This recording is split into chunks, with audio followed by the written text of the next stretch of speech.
My perception is no. There's very little ultimately that Mr. Witkoff can do. And I think that's because of President Trump. President Trump has made so many contradictory statements recently that would lead the Russians to believe that he's not a reliable negotiating partner, that he doesn't have a true position that's rests on a foundation of careful thought and analysis. I mean, the president announced suddenly that he's going to support the Ukrainians with another $540 million package. And this is in part based on his meeting with this Baptist minister who visited Ukraine and came back extraordinarily pro-Ukrainian and begged the president not to abandon Ukraine. You know, this is sort of emotional nonsense that's not rooted in anything factual and is so divorced from American national interest and strategic interest that the Russians shake their heads in disbelief and have decided they'll be polite, but they're going to finish this war and it will finish on their terms. I'm going to run a clip for you that I know you've seen before here and elsewhere. It's a rather feeble Joe Biden in the one debate that he had with Donald Trump. But here's the point that he makes, and you tell me if it's that distinct from what Trump said on Sunday. So, Chris, cut number 9. The fact is that Putin is a war criminal. He's killed thousands and thousands of people. And he has made one thing clear. He wants to reestablish what was part of the Soviet Empire, not just a piece. He wants all of Ukraine. That's what he wants. And then you think he'll stop there? Do you think he'll stop when if he takes Ukraine? What do you think happens to Poland? What do you think of Belarus? What do you think happens to those NATO countries? Now cut number 10, Chris. Ukraine, there's been discussions they will have to give up some of the land. Russia will have to give up all of Ukraine because that's what they want. All of Ukraine, meaning they wouldn't keep any of the land that they've claimed? Russia would have to give up all of Ukraine because what Russia wants is all of Ukraine. And if I didn't get involved, they would be fighting right now for all of Ukraine. Russia doesn't want the strip that they have now. Russia wants all of Ukraine. And if it weren't me, they would keep going. I guess this is the type of misstatement of which you spoke a few minutes ago, because, Colonel, you have told us, and so has almost everybody else on this program, that there is not a scintilla of evidence that Putin wants all of Ukraine. In fact, there's much evidence to indicate to the contrary. Yeah, I mean, the tragedy here is that President Trump a few weeks ago said something very different. And he recognized that Ukraine was going to have to give something up in order to end this war. But at no point did he suggest what he did in this last statement. I think, again, President Trump is far too easily influenced by the last person that spoke with him. You cannot run a country this way. You can't govern this way. You cannot conduct foreign and defense policy this way.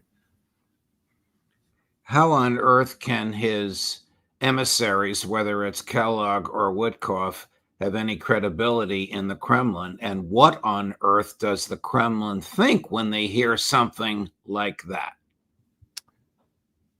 Well, General Kellogg has no credibility anyway. The Russians regard him as a sort of a cartoon character cutout. Mr. Witkoff was taken seriously. I doubt now that he will ever be taken seriously again. And I think that Mr. Witkoff probably did the best he could to represent what he thought President Trump's views were. But as we've just found out, his views then and his views now are not the same. So again, there's a problem that the president has with these tendencies to vacillate between one position and the other. And that is a prescription for disaster. It's a prescription for conflict and crisis. So at this point, I think we have become irrelevant.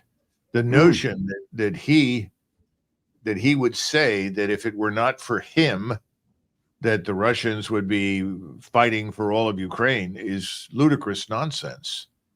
It's delusional narcissism. It's a very dangerous thing. I mean, I like the man, and I liked many of his views when I thought he made sense, which was very different for several years ago from what I'm hearing now. But this is just nonsense, but it's dangerous because it leads people to assume that we are as reckless as a teenager with TikTok, that nothing lasts beyond the next election cycle. A great power that is governed in that way and led in that way is on the road to failure. And I think that's where we are. At the risk of gilding the lily, here's Donald Trump in that same debate with Joe Biden. And this is what he sold the American people on. Chris, cut number 8. It should have never happened. I will have that war settled between Putin and Zelensky as president-elect before I take office on January 20th. I'll have that war settled. People being killed so needlessly, so stupidly, and I will get it settled, and I'll get it settled fast before I take office. Now, you are a career military man and an extraordinary military historian. You're not a psychiatrist. How does one get from that Donald Trump to the one we just played on Sunday morning on Meet the Press? Well, I think you get that way because he is easily influenced by people that are around him that encourage him to believe that he, in fact, is what he described, the key figure that is standing between President Putin and Moscow and the conquest of all of Ukraine. That's just ludicrous nonsense, but somebody's ultimately planted that in his head. That appeals to him. He likes that. The sad part is that people don't have much confidence in themselves when they change positions that radically. And the reason for that is that he doesn't know very much about Ukraine or Russia. And he's dependent upon others to tell him things. This is back to the discussion we had some time ago where you talked about the Constitution. Well, if I need to know something, I'll find someone to tell me the answer. You can't do that as president of the United States. There's too much at stake. And right now, it should be pretty clear in everyone's mind that we have an interest in settling whatever differences we have with the Russians. That should be at the top of the agenda. That's where I thought he was headed. And that made a lot of sense. Not sustaining this criminal regime in Kiev that is simply the opposite of everything that we in the United States purport to believe in. This is not a democratic state. These people are criminals. They've stolen 50% of everything that's been turned over to them and resold things on the black market. I mean, how many times do we have to see Mexican cartel members walking around with Javelin missiles or other sophisticated equipment that was picked up from Ukraine? I mean, this is outrageous nonsense. But I think it's a serious problem. And he's unfortunately fallen victim to this. You and I have spent a lot of time publicly and privately discussing the Constitution. You and I recently taped a segment for your show, your terrific show, Macgregor, in which we talked about the Constitution and the rule of law and the laws of war. Again, I don't want to gild the lily, but here's what President Trump said about the Constitution in this same interview with Kristen Welker of Meet the Press. It's very upsetting. Cut number 11. In a 9-0 decision, the Supreme Court directed your administration to facilitate the return, you've talked about this in the past, of Kilmar Abrego Garcia from a prison in El Salvador, whose deportation your administration called an administrative error. Do you have the power to bring Abrego Garcia back as the Supreme Court? Well, I have ordered? the power to ask for him to come back if I'm instructed by the Attorney General that it's legal to do so. Your Secretary of State says everyone who's here, citizens and non-citizens, deserve due process. Do you agree, Mr. President? I don't know. I'm not a lawyer. I don't know. I was elected to get him the hell out of here, and the courts are holding me from doing it. But even given those numbers that you're talking about, don't you need to uphold the Constitution of the United States as president? I don't know. How can you possibly answer, I don't know, when asked, don't you need to uphold the Constitution of the United States? You and I can recite from memory the oath that he took to preserve, protect, and defend the Constitution of the United States. No, exactly. I mean, I think he probably would have been better off had he said, I need to sit down with my advisory staff, the people who are more knowledgeable about the legal aspects of this, and determine whether or not the Constitution should be interpreted in that particular way. I mean, we all know that the Constitution has over many, many years been interpreted in many different ways. Not all of us like that. I think I'm more of a constructionalist, if you are constructivist in my thinking about it. But we do know that the Constitution has been open to interpretation in the past. I don't think he meant to say that he doesn't know if he's supposed to uphold the Constitution. I just don't think that's what he meant. I think he meant we need to go back and re-examine it.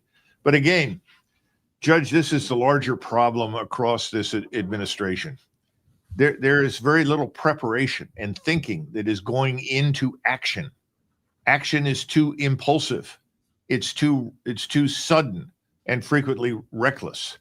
This is the problem with war. We talk about bombing Iran, destroying Iran, or stopping the Russians. We don't have any idea what a real war entails, not these brushfire colonial wars that we have fought in places like Iraq and Afghanistan over the last 25 years. We're talking about a war that is on the scale potentially of a great power war like the Second World War. We don't understand that you have things that are called mobilization and industries that have to produce and the access to manpower in order to fill the ranks of the armed forces. Nobody is thinking in those terms. And so a lot of statements are made on impulse and emotion. I don't know how you stop it because it starts with the president at the top. Switching gears to the Middle East and Iran, Colonel. Over the weekend, Prime Minister Netanyahu announced that the IDF would soon occupy all of Gaza. He threatened Iran because threatened to attack Iran because a Houthi missile landed at Ben Gurion Airport, and he threatened President Erdogan of Turkey, arguing that he has reason to believe, this must mean Mossad, but he didn't mention Mossad by name as a source, that Turkey is resupplying Hezbollah. Where is he going with all this? Mr. Netanyahu has right now in his mind and in the minds of his countrymen the unconditional backing of the United States and access to the employment of the United States Armed Forces in whatever way he chooses. That's very important to understand. The man wants to settle, in his mind, accounts with all of his neighbors. That means they have to be subjugated, killed, destroyed if necessary, in order to make the world safe for Israel and the Greater Israel Project. That's where he is. So he's unafraid and would seem to be at a distance incautious, but for the reasons I just outlined, he's unafraid to challenge anybody because he thinks he can take on the world, at least in his part of the world in the Middle East, because he has our unconditional backing. And this is very important to understand, Judge, because we're trying to resume talks with Iran. Anyone who thinks that the talks that we're trying to resume with Iran have any interest or importance to Mr. Netanyahu is wrong.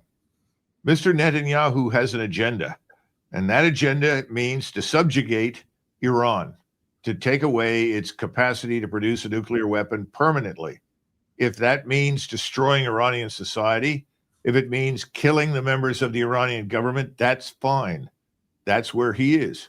When we talk about Gaza, he's not talking about simply moving into Gaza. He's talking about finishing off what there is left of the population in Gaza. And he's probably aware, because I'm sure the Mossad has provided him with this kind of intelligence, that if he goes in and butchers the rest of this population or sets out to, that the Egyptian army on the other side will not sit and do nothing. They will become involved.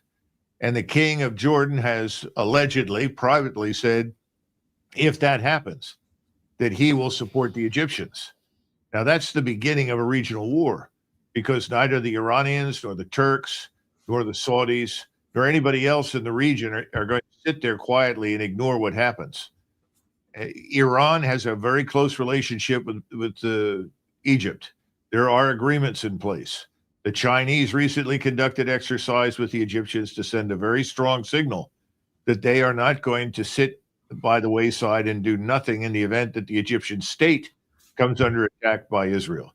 And the Israelis have talked about that because they see the necessity of destroying everyone in their path in order to achieve their objective.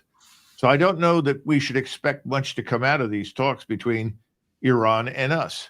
I would not be surprised in the least if the Gaza blows up, explodes, and what I just described happens and drags us into a much larger regional war, a war for which we really aren't prepared.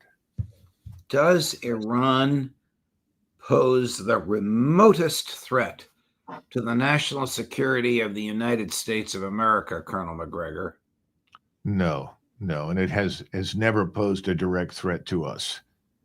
Unfortunately, we've had every think tank in Washington that has been ultimately taken over and run by Zionists, and they have been promoting this notion for the last couple of decades, probably longer, that all evil and trouble in the Middle East begins with Iran, simply because Iran has been in the forefront of resisting the Israelis.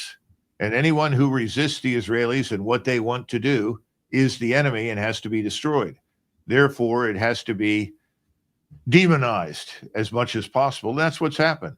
I mean, you could talk to any number of people that I served with. Oh, well, let's just finish Iran off and get it over with. They're just a problem. Somebody said to me recently, well, look, they killed our soldiers in Iraq. And I said to this man, what would we do if we were watching a foreign army in northern Mexico essentially fight a Mexican insurgency? What would we respond to do? I mean, what actions would we take? I said, certainly, I think we would probably help the Mexicans against the foreign invader. It's in our interest to do so because we don't want a foreign invader who's hostile to us on our borders. I said the same logic applies with the Iranians.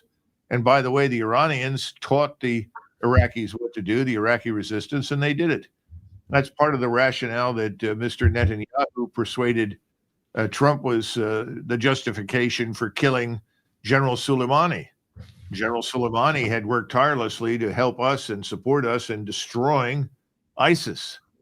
Soleimani was instrumental in bringing about an arrangement for peace in southern Iraq and getting Muqtada al-Sadr and a number of other people out of Iraq so that we could essentially get the Shiites to stop fighting us.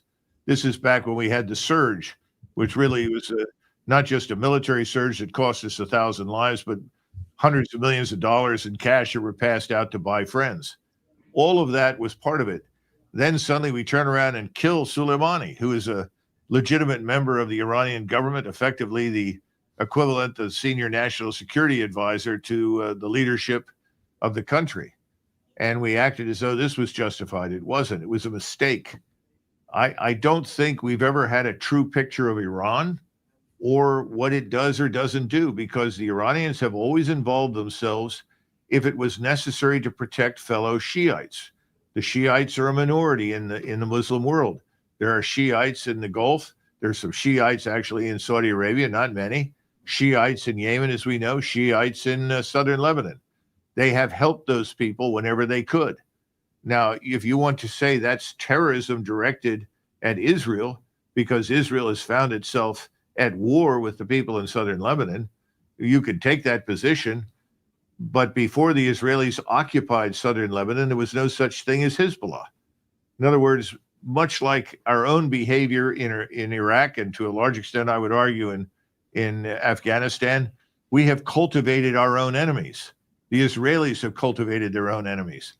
But these people that are opposed to what the Israelis want to do to them are not necessarily interested in us. They never have been. In fact, Iran has bent over backwards to try and find some way to reconcile with us for the last 20 plus years. We've walked away from it because of Israeli pressure.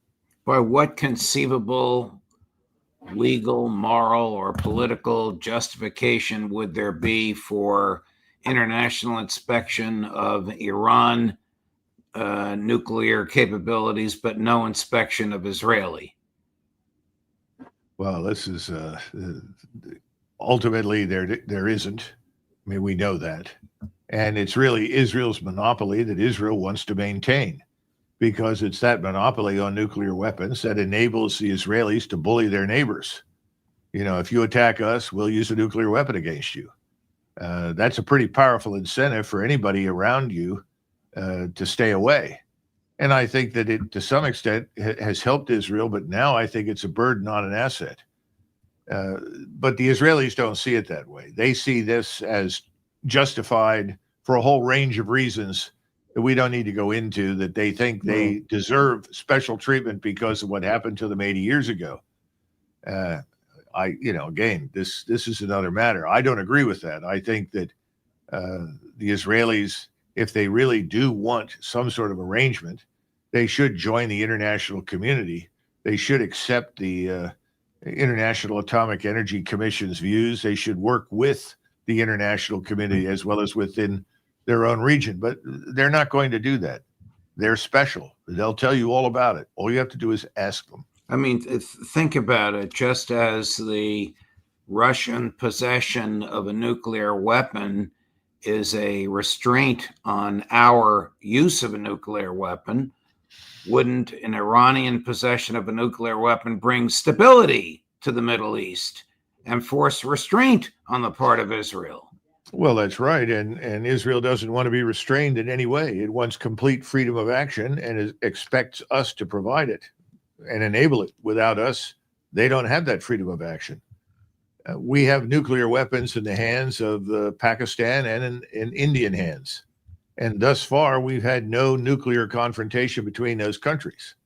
So I think that you can argue that it has provided a measure of stability to the Indian subcontinent. That has not excluded periodic skirmishes or attacks from either side, but it has prevented all-out war. So in that sense, I think you could make a pretty good argument for what you've just said, that if anything, the presence of nuclear weapons tends, on the whole, to prevent all-out war. Now, our audience is largely pro-peace, but Chris ran a poll. Over 1,500 people have responded. Just in the past hour, the question is, will Netanyahu drag Trump into a war with Iran? Yes, 73%. No, 27%. Well, I think the 73% are very thoughtful and intelligent people. I think that's the great danger, because you and I know, whatever you may think about President Trump, we know from personal experience, President Trump does not want a war with Iran.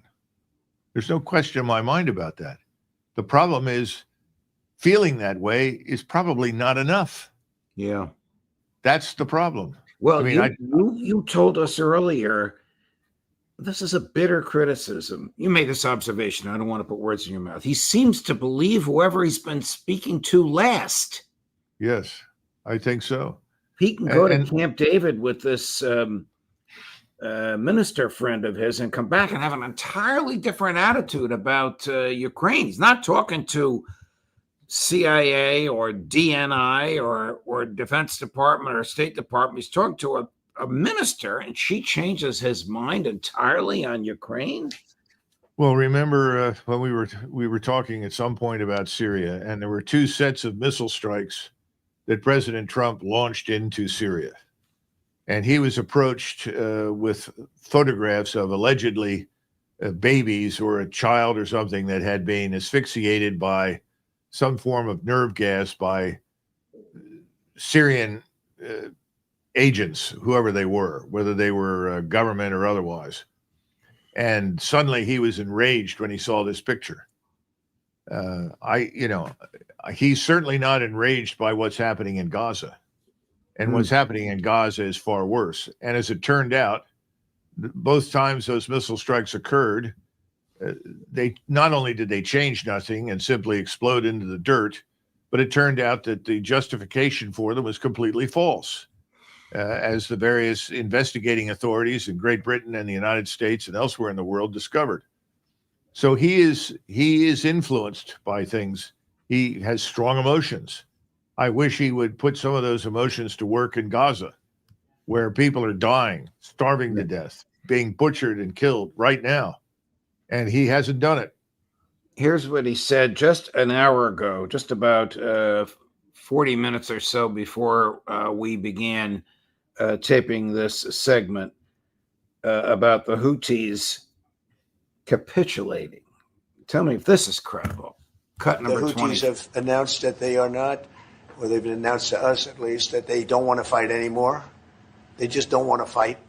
And we will honor that, and we will stop the bombings. And they have capitulated, but more importantly, we will take their word. They say they will not be blowing up ships anymore.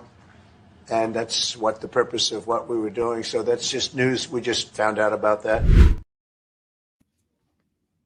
Is that even I have no believable? way of Why would they knowing make whether or such not an that's true. announcement? Pardon me, Colonel? I have no way of knowing if any of that's true. I mean, he simply announced this.